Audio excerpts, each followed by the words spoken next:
Phone tapping కేసులో కేసీఆర్ కుటుంబాన్ని బద్నాం చేయడానికి SIT notice పంపిందని BRS Rythu Bandhu సమితి రాష్ట్ర మాజీ కోఆర్డినేటర్ దేవి రవీందర్ అన్నారు. ఈ మేరకు సిద్దిపేట జిల్లా గజ్వేల్లో నిరసన వ్యక్తం చేశారు. ఈ సందర్భంగా మాట్లాడుతూ సీఎం రేవంత్ రెడ్డి కక్ష సాధింపు చర్యలకు పాల్పడుతున్నారని మండిపడ్డారు. గతంలో నోటీసులు ఇచ్చి ఏం సాధించారో సీఎం రేవంత్ రెడ్డి చెప్పాలని డిమాండ్ చేశారు.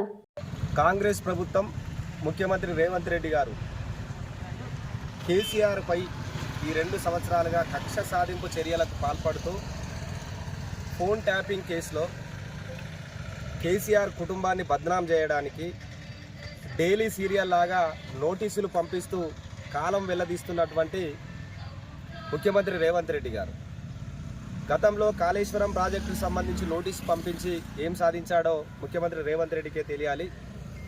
ఈ కార్ రేసులో కేటీఆర్ గారికి నోటీసులు పంపించి పిలిచి ఏం సాధించాడో ఆయనకే తెలియాలి.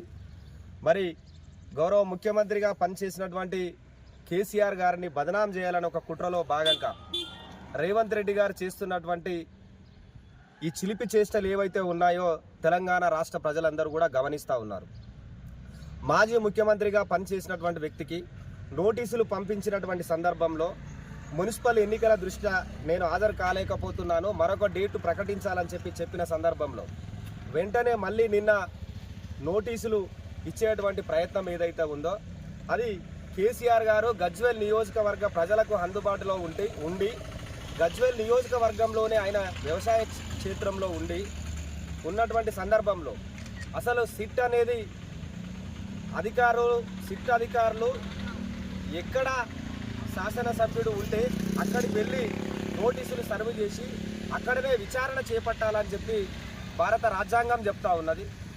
దాన్ని కాకుండా ఈరోజు కేసీఆర్ గారు వ్యవసాయ క్షేత్రానికి రాకుండా రెండవసారి నందినగర్లో నోటీసులు ఇచ్చేటువంటి ప్రయత్నం ఏదైతే జరుగుతూ ఉన్నదో కేసీఆర్ గారిని వేధింపులకు గురి చేయడం తప్ప మరొకటి లేదు. మరి గౌరవ ముఖ్యమంత్రి రేవంత్ రెడ్డి గారికి మేము ఒకటే చెప్పదలుచుకున్నాం, ఈ రాజ్యం మీ చేతిలో ఉందని చెప్పి మీరు ఎగిసిపడతా ఉన్నారు. కానీ తెలంగాణ రాజ్యం నీ చేతిలో ఉంటే భారత రాజ్యాంగం కేసీఆర్ గారికి, కేసీఆర్ కుటుంబానికి, తెలంగాణ ప్రజలకు భారత రాజ్యాంగం రక్షణగా ఉంటుందనే విషయాన్ని మీరు గ్రహించాలి.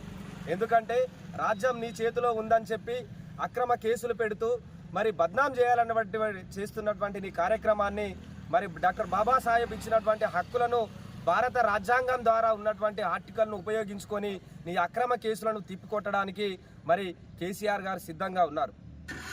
ఎవరైనా సరే ఏదైనా పని చేసేటప్పుడు ఒక పద్ధతిగా చేయాల్సినటువంటి అవసరం ఉన్నది. మీరు మాజీ ముఖ్యమంత్రిని బదనాం చేయని ఒక లక్ష్యం తప్ప తెలంగాణ అభివృద్ధి మీద ఏమాత్రం సోయి లేనటువంటి సందర్భం కనిపిస్తుంది.